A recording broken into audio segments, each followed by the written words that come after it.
हमने व्यूअर्स, आपने अगर अब तक हमारा चैनल सब्सक्राइब नहीं किया तो आपको यहाँ पे एक रेड कलर का बटन नज़र आ रहा होगा सब्सक्राइब का, आपने इसे क्लिक करके यहाँ से सब्सक्राइब कर लेना है हमारे चैनल को, ठीक है।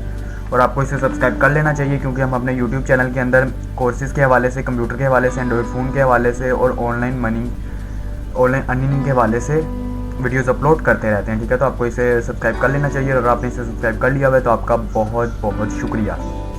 और मोर अपडेट्स के लिए और सॉफ्टवेयर वगैरह डाउनलोड करने के लिए, चाहे वो डो फोटोशॉप हो, IDM हो या कोई ब्राउज़र हो, ठीक है, उन सबको डाउनलोड करने के लिए आप हमारी वेबसाइट पर विजिट कर सकते हैं जिसका नाम है lastlookproductions.blogspot.com, ठीक है। और यहाँ पर आपको हमारे तमाम के तमाम लेक्चर्स वगैरह, तमाम के तमाम वीडियोस, टिप्स एंड ट्रिक्स वगैरह सब कुछ मिल जाएगा, ठीक है। यहाँ से भी आप अटेंड कर सकते हैं और यहाँ से भी आप हमारे यूट्यूब चैनल को सब्सक्राइब कर सकते हैं, हमारे फेसबुक पेज को लाइक कर सकते हैं, गूगल प्लस को भी फॉलो कर सकते हैं। तो शुरू करते हैं व्यूअर्स आप अपनी वीडियो, ठीक है। व्यूअर्स, मेरा नाम असलान शिरा और आप देख रहे हैं लास्ट प्रोडक्शन, जिसके अंदर हम सीख रहे हैं CorelDRAW ग्राफिक्स X7, तो जिसका लेक्चर नंबर 57 है। आज लेक्चर में हम लोग ब्लेंड टूल के बारे में सीखने वाले हैं, ठीक है, कि ब्लेंड टूल क्या होता है। तो अगर आप अपने टूल बार में 13वें नंबर पर देखेंगे, ठीक है, तो यहाँ पर आपके पास आएगा ड्रॉप शैडो, ठीक है। तो अगर आप उसके ड्रॉप डाउन मेन्यू में देखेंगे तो यहाँ पे आपको मिलेगा काउंटर टूल और नेक्स्ट मिलेगा ब्लेंड टूल, ठीक है। तो प्रीवियस लेक्चर हमारा काउंटर टूल का था, तो ये लेक्चर हमारा ब्लेंड टूल का है। तो ब्लेंड टूल को मैं सेलेक्ट कर लेता हूँ, ठीक है। ब्लेंड टूल को सेलेक्ट करने के बाद मैं इसको थोड़ा सा साइड पे कर लेता हूँ, ठीक है। तो उसके बाद बस ब्लेंड टूल क्या होता है, ब्लेंड टूल के साथ हम लोग यानी कि बहुत मज़ेदार ऑब्जेक्ट्स, शेप्स वगैरह ड्रॉ कर सकते हैं। हम किस तरह से ड्रॉ कर सकते हैं वो मैं आपको बताता हूँ, ठीक है। तो यहाँ पर मैं अगर एक स्टार ड्रॉ कर लेता हूँ, शिफ्ट पकड़ कर अगर आप ड्रॉ करेंगे तो बिल्कुल एक्यूरेट ड्रॉ होगा, ठीक है। ये मैंने एक स्टार ड्रॉ कर दिया और एक स्टार मैंने यहाँ ड्रॉ कर दिया, ठीक है। तो ये दो स्टार ड्रॉ हो गए, ठीक है। उसके बाद मैं ब्लेंड टूल को सिलेक्ट करता हूँ। ब्लेंड टूल को सिलेक्ट करके मैं यहाँ से दूसरे स्टार तक मैंने इसको किया, तो ये देखिए इसने उसी की सबकी कॉपी बना दी, ठीक है। यानी कि क्या करता है ये, इस सेंटर में जितने भी यानी कि फासला होगा उतने में आप जितने भी चाहेंगे उसी तरह के ऑब्जेक्ट से क्या करेगा, कॉपी करवा देगा, ठीक है। बाय डिफ़ॉल्ट इसके 20 हैं, ठीक है। तो उसके हिसाब से उसने 20 इसने करवा दिए, 2 हमारे अपने थे तो 22 हो गए। अगर आप इसमें कलर फिल करना चाहते हैं तो आप इसमें कलर भी फिल कर सकते हैं। आपने फर्स्ट वाले को सिलेक्ट करना है, एक कलर उसमें कर दिया और एक लास्ट वाले को सिलेक्ट करके एक कलर उसमें फिल कर दिया, तो ये देखिए आप इस तरह से इसके अंदर कलर्स भी फिल कर सकते हैं। और ये देखिए कितनी प्यारी 3D शेप क्रिएट हो गई हमारी, ठीक है।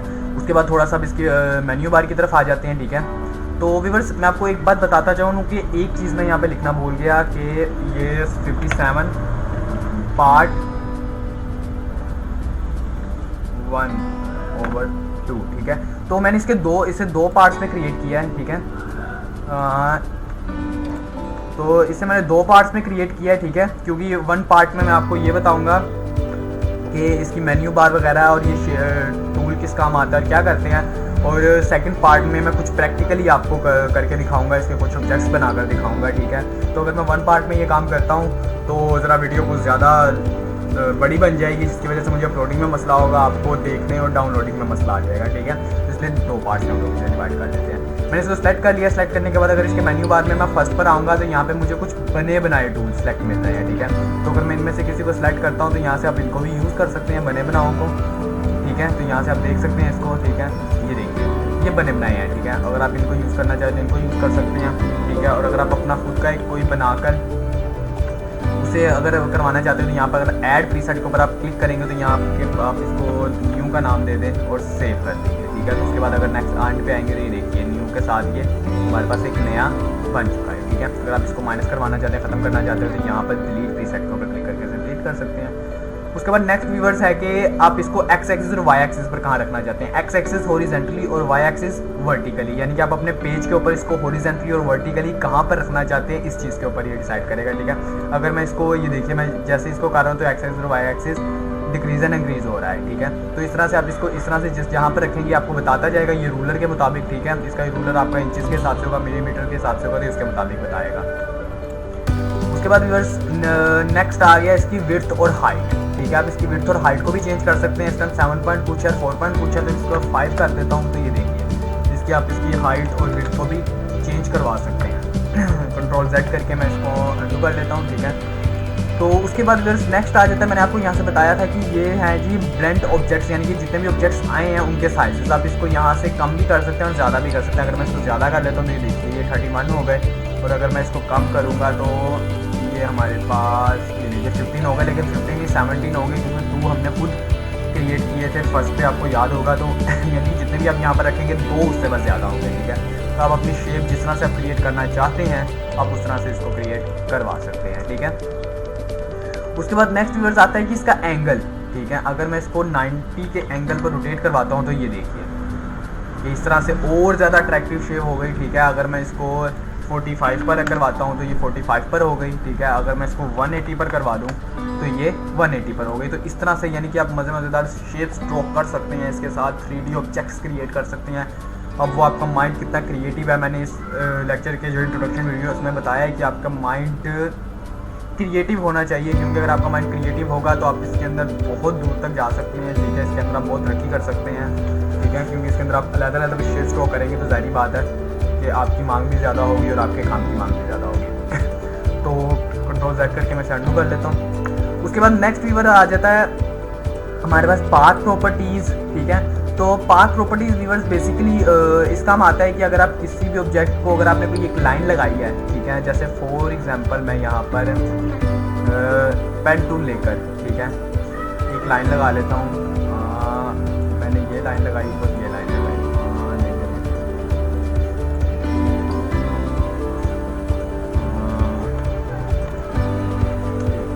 मैं इसको डिलीट कर लेता हूँ,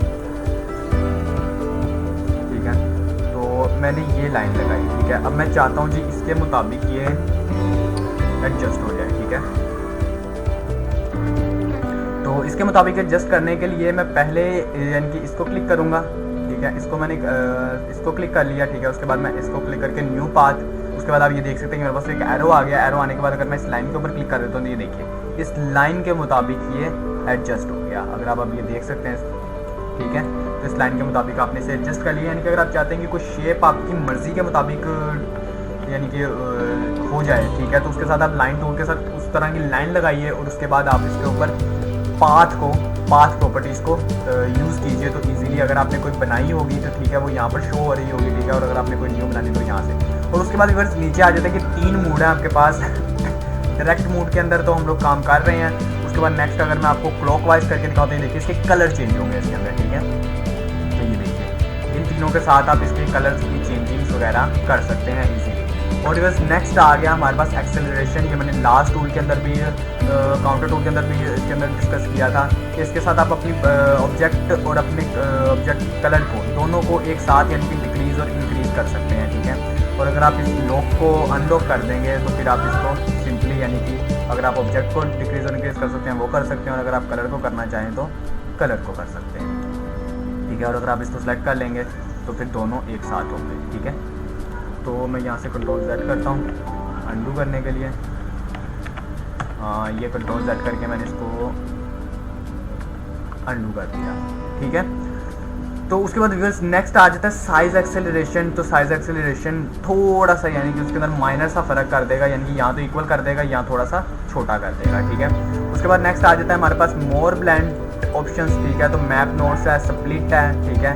इसकी मदद से अगर मैप नोड को मैं इस्तेमाल करूँ तो ये देखिए अगर आप मैप नोड को इस्तेमाल करते हैं तो मैप नोड तो इतना अट्रैक्टिव नहीं है मेरे ख्याल से जितना ज़्यादा कि स्प्लिट है। स्प्लिट का मतलब होता है किसी चीज़ को काट देना, ठीक है। किसी चीज़ को काट, अगर मैं यहाँ रख के इसको स्प्लिट करता हूँ तो ये देखिए इसने यहाँ से अब इसको स्प्लिट करवा दिया, ये देखिए अब ये यहाँ से स्प्लिट हो गया। अगर मैं चाहता हूँ कि मैं ऐसी कोई शेप क्रिएट करूँ तो ये देखिए इसके साथ ये पहले यहाँ से स्टार्ट हुआ, यहाँ तक आया और उसके बाद यहाँ से ऐसे ऊपर। तो इस तरह से आप इसके साथ स्प्लिट के साथ मोर यानी कि कर सकते हैं, ठीक है। और आगे और भी ज़्यादा हैं आपके पास, ठीक है, आप उनको भी कर सकते हैं। उसके बाद नेक्स्ट आ जाता है व्यूअर्स आपके पास न्यू स्टार्ट एंड शो वगैरह। यहाँ पे आपके पास क्या हिसाब किताब है, ठीक है, तो आप उनको भी यूज़ कर सकते हैं, ठीक है। तो मैं फ़िलहाल नॉर्मली आगे चलते हैं हम लोग। तो यहाँ पे आ गया कॉपी ब्लेंड टूल। तो काउंटर टूल में भी मैंने आपको बताया था कि अगर आपको इसकी प्रॉपर्टीज़ काफ़ी ज़्यादा अच्छी लग गई हैं, ठीक है, यानी कि मैं चाहता हूँ कि यहाँ पे अभी ये जो मैंने ऑब्जेक्ट ड्रॉ किया है, ठीक है, इस ऑब्जेक्ट में भी यही अप्लाई हो जाए, ठीक है, इसी तरह का। तो मैं यहाँ से इसकी प्रॉपर्टीज़ को कॉपी करूँगा और इसमें सॉरी यहाँ से ब्लेंड टूल लूँगा, ठीक है। ब्लेंड टूल लो के ये मैंने इसको क्रिएट कर दिया। उसके बाद इसको सेलेक्ट करके इसको पूरे को सेलेक्ट करते हैं, ठीक है। पूरे को सेलेक्ट करके उसके बाद यहाँ से कॉपी ब्लेंड प्रॉपर्टीज़ और इसके ऊपर आप जैसे ही क्लिक करेंगे तो ये और यानी कि उसकी शक्ल यानी कि तैयार कर देगा उसकी कॉपीज में, ठीक है। तो नेक्स्ट एज अगर आपको इसे ख़त्म करना है बिल्कुल, मैं Ctrl Z कर लेता हूँ। अगर आप चाहते हैं जो आपने जो डिज़ाइन बनाया है आपको वो अच्छा नहीं लग रहा, ठीक है, तो आप यहाँ से उस डिज़ाइन को क्लियर ब्लेंड करके ख़त्म कर सकते हैं, ठीक है। तो व्यूअर्स ये था कि ब्लेंड टूल क्या होता है और किस तरह से काम करता है और उसकी मेन्यू बार के वगैरह सब के बारे में हमने पढ़ लिया, ठीक है। तो ये हमारा पार्ट 1 था 57 लेक्चर का। तो इंशाल्लाह 57 पार्ट 2 के अंदर मैं आपको ये बताऊँगा कि आप इसके साथ और ज़्यादा यानी कि किस तरह की शेप्स क्रिएट कर सकते हैं जिसके साथ कि आपका माइंड और ज़्यादा खुल जाएगा, आप और ज़्यादा इसकी समझ आ जाएगी, ठीक है। मैंने इसके अंदर ही इस लेक्चर को इसलिए नहीं मर्ज किया कि फिर मैं अगर इस लेक्चर में से मर्ज करता तो फिर मैं जल्दी वो काम करवाता, तो अगले लेक्चर में मैं इजीली होकर कूल माइंड होकर आपको करवा सकूँगा और आप इसे इजीली प्रैक्टिकली सीख सकेंगे। तो अगले लेक्चर में हम लोग इसके प्रैक्टिकल्स करेंगे। तो मुझे उम्मीद है व्यूअर्स कि आज की वीडियो आपको समझ आई होगी, आज के टूल्स के बारे में आपको पता लग चुका होगा कि ब्लेंड टूल क्या होता है, किस लिए काम आता है। और अगर आज के लेक्चर के हवाले से आपका कोई भी क्वेश्चन होता है हमारे यूट्यूब चैनल पर भी कमेंट कर सकते हैं और हमारी वेबसाइट पर भी कमेंट कर सकते हैं, ठीक है। तो जितनी हो सके मैं आपकी मदद करूँगा। और अगर आपको ये वीडियो अच्छी लगी तो इसे लाइक कीजिएगा, अपने दोस्तों और अपनी फैमिली मेम्बर्स में से शेयर कीजिएगा और हमारे यूट्यूब चैनल को सब्सक्राइब करना मत भूलिएगा। मिलेंगे नेक्स्ट लेक्चर में। खुदा हाफिज़।